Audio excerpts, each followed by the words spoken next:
I was walking through a garden recently and I came across something that stopped me in my tracks. There was a butterfly, absolutely magnificent, with wings painted in the most brilliant colors you can imagine. It was dancing from flower to flower, free, beautiful, full of life.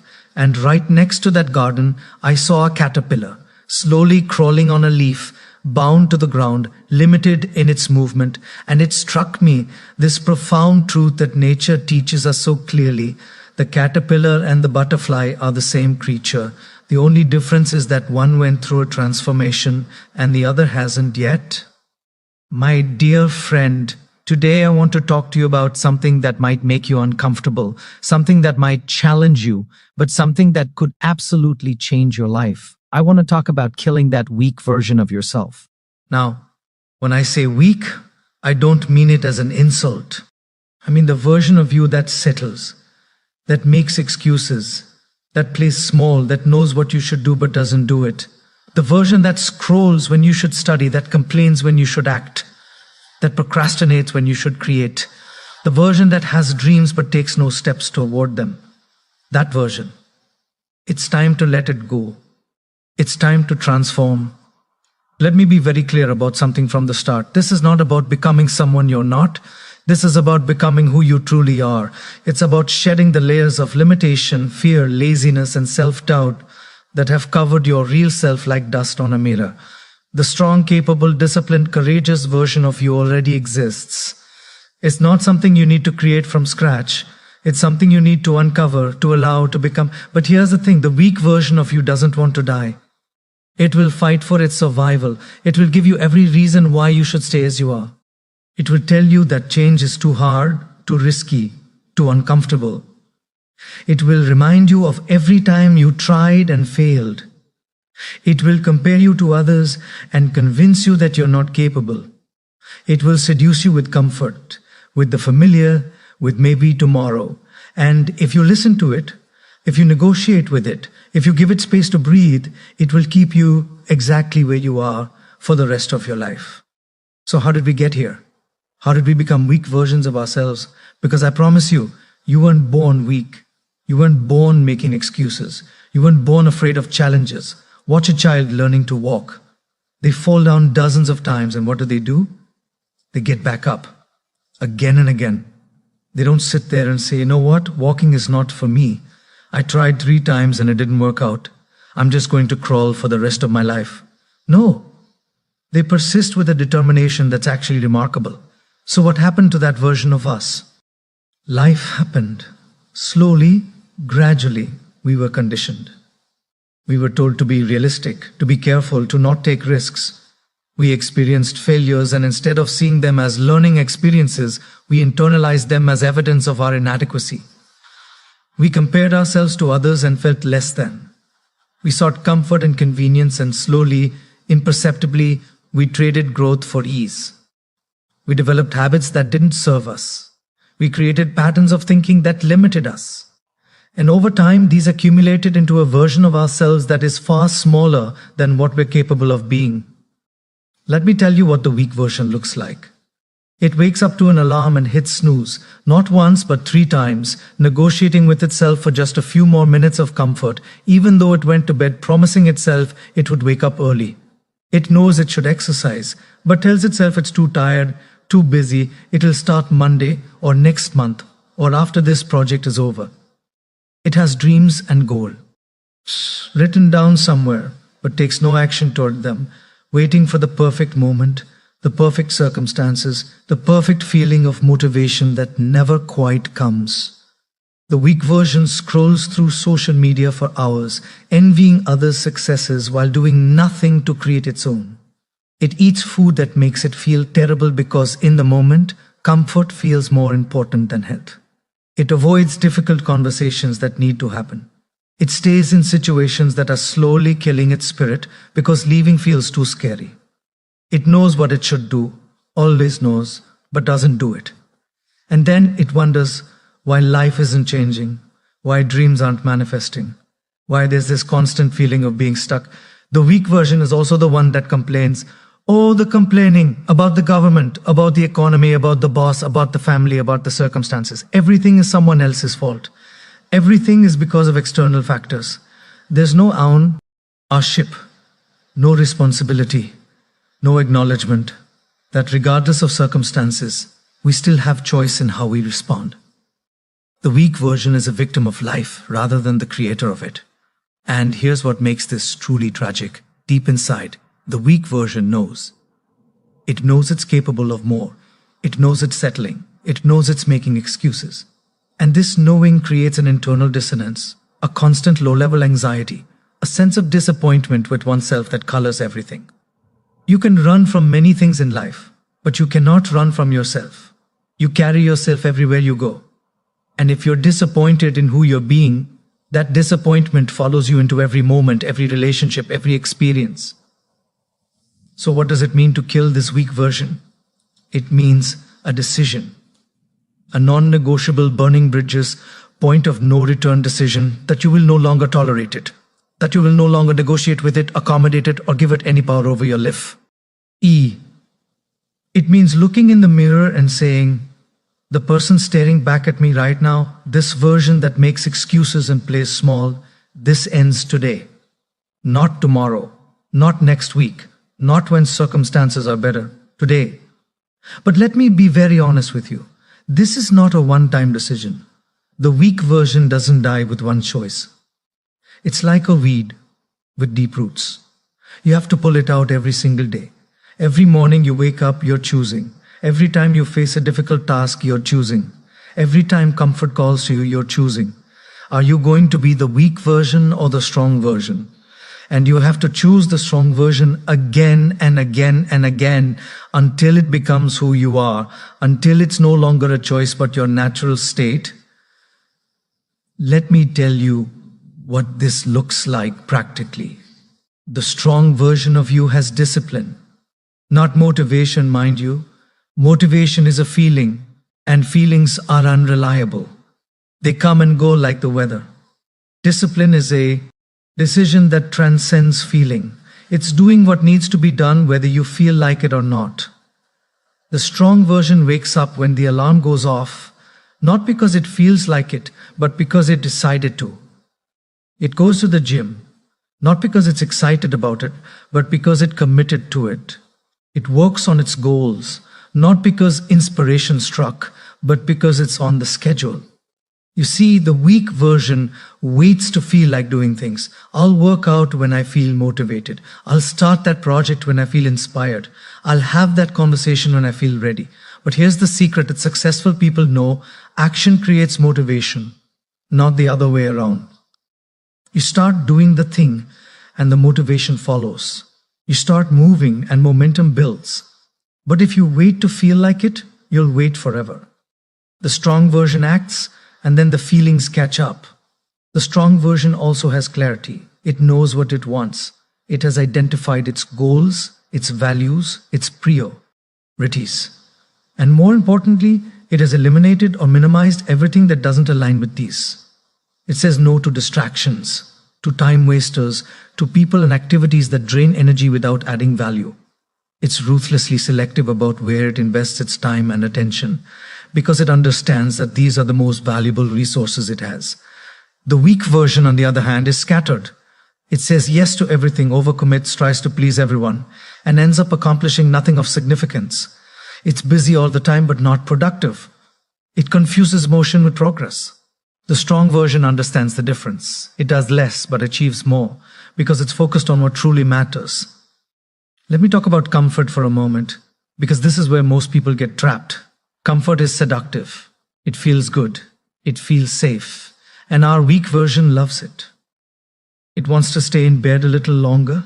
It wants to eat the dessert even though we're trying to be held high. It wants to watch one more episode even though we have work to do. It wants to stay in the familiar situation even though we've outgrown it. Comfort, comfort, comfort. But here's the truth that nobody wants to hear. Growth and comfort cannot coexist. Every time you choose comfort, you're choosing to stay exactly as you are. Every time you avoid discomfort, you're avoiding growth. The strong version understands this. It doesn't seek comfort, it seeks growth. And it knows that growth requires discomfort. It requires doing things that are hard, unfamiliar, scary, challenging. It requires pushing beyond current limits. The caterpillar doesn't become a butterfly by staying comfortable in its caterpillar life. It has to go through the discomfort, the difficulty, the transformation of the cocoon.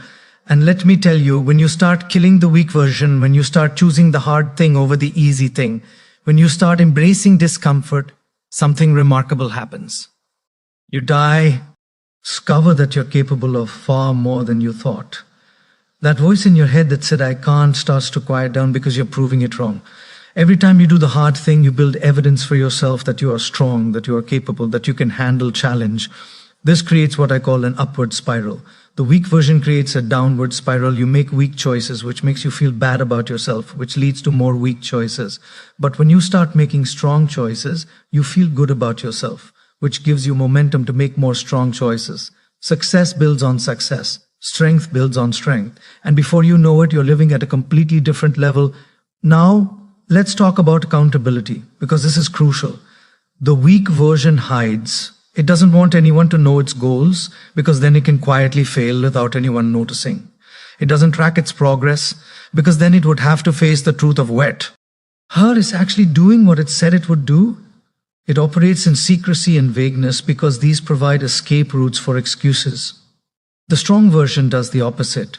It declares its intentions. It tells people what it's working toward, not for validation, but for accountability. It tracks its progress meticulously. Numbers don't lie. Data reveals truth.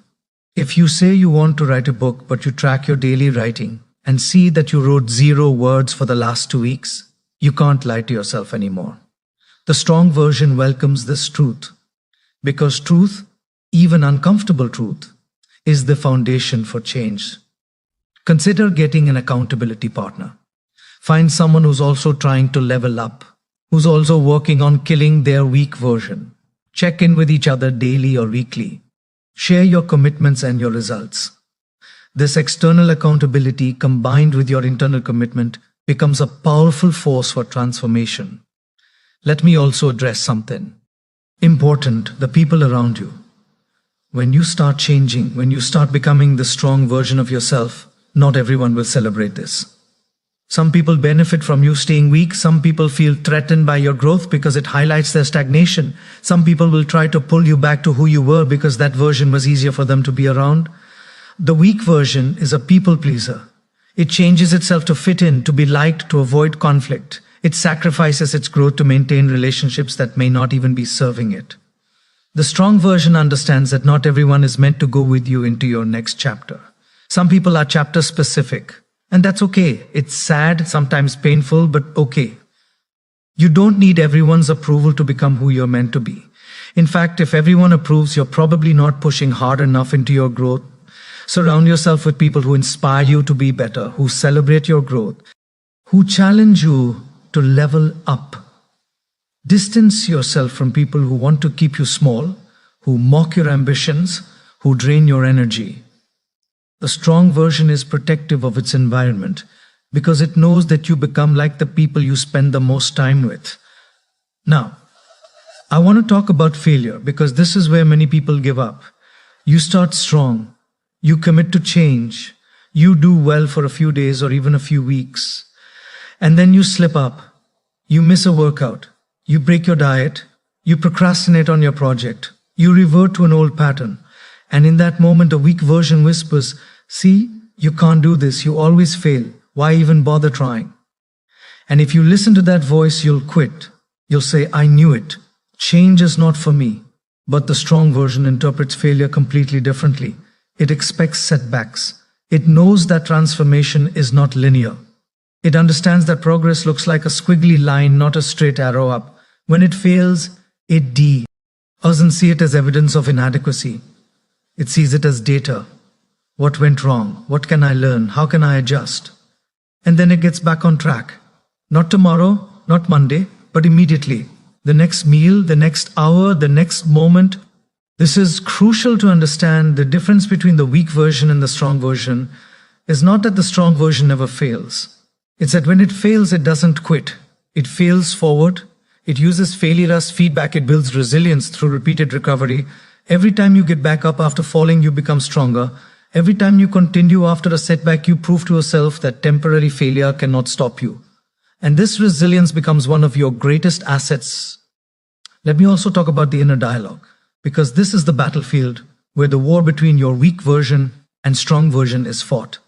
Pay attention to how you talk to yourself.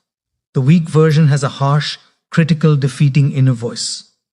You're so lazy. You always mess up. Who do you think you are to try this? You're going to fail like you always do. This voice is toxic. It's a self-fulfilling prophecy. If you constantly tell yourself you're weak, you'll continue being weak. The strong version has a different inner voice. It's firm but encouraging. That was hard, but I did it. I'm building discipline day by day. I am capable of handling challenges. Today I choose to be strong. It doesn't deny difficulty, but it doesn't catastrophize either. It speaks to itself the way a good coach speaks to an athlete, acknowledging the challenge while building confidence in the ability to overcome it. Start monitoring your self-talk. When you catch yourself speaking in the weak voice, consciously interrupt it and replace it with the strong voice. This feels artificial at first, like you're lying to yourself. But you're not. You're choosing which truth to focus on. Both are true. You have been weak in some ways and you have the capacity. Thank you to be strong. Which one you focus on determines which one grows.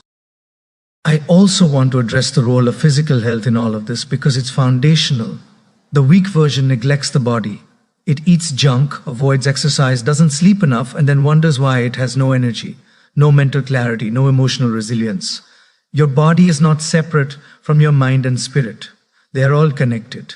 When you take care of your body, everything else becomes easier.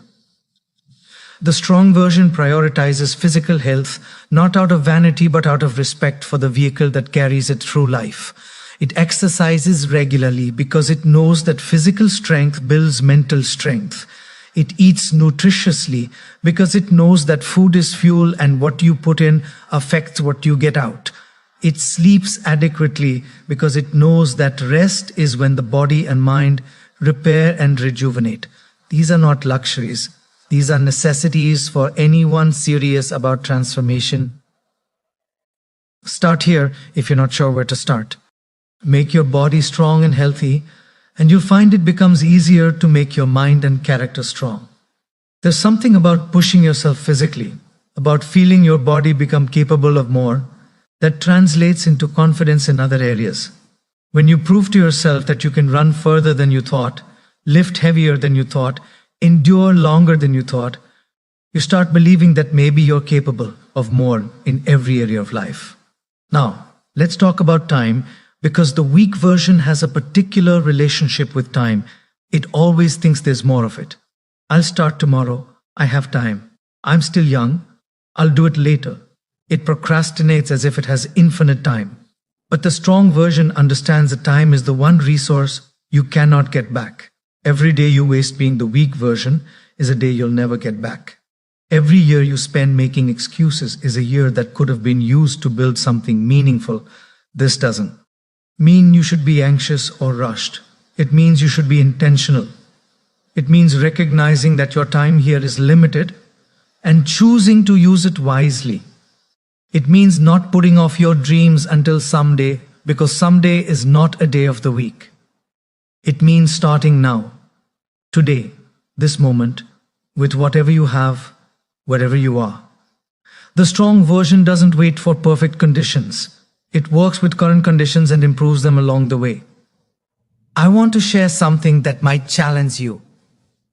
Killing the weak version of yourself is not just about you. It's about everyone whose life you could touch if you were operating at your full potential.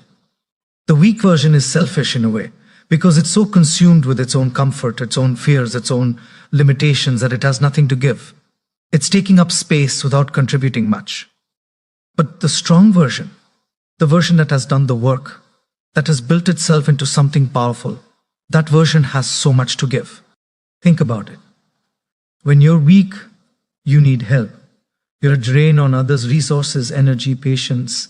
But when you're strong, you can help.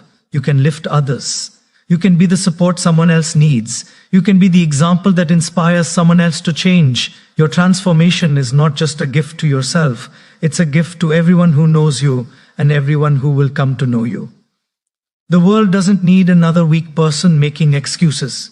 It needs strong people solving problems, creating value, making a difference. Let me also talk about vision, because the strong version has one and the weak version doesn't. The weak version lives day to day, reacting to whatever comes, with no clear direction.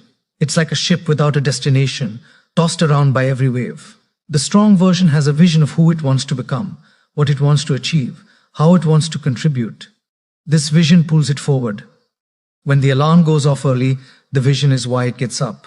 When the work gets hard, the vision is why it continues. When doubt creeps in, the vision is what it refocuses on. Take time to create this vision. Not just goals, though goals are important, but a vivid picture of the person you want to become. What does that person do daily? How does that person think? How does that person handle challenges? What values does that person live by? What has that person achieved? Write it down, visualize it, make it so clear that you can feel it. And then every day ask yourself, did I act like that person today? Am I becoming that person or moving away from that person? The gap between where you are and your vision is bridged by daily action. Not massive action necessarily, but consistent action. The strong version understands the power of incremental progress. 1% better each day compounds into remarkable transformation over time. The weak version wants instant results, dramatic change, overnight success. And when that doesn't happen, it quits. But lastly, True transformation is built through the accumulation of small, consistent improvements. let me share something about pain, because avoiding pain is at the core of the weak version. The weak version always chooses the path of least resistance, of least pain. It avoids the discomfort of discipline, so it experiences the pain of regret. It avoids the discomfort of difficult conversations, so it experiences the pain of resentment. It avoids the discomfort of hard work, so it experiences the pain of unfulfilled potential. Pain is inevitable. The only question is which pain you choose. The strong version chooses the pain that leads to growth.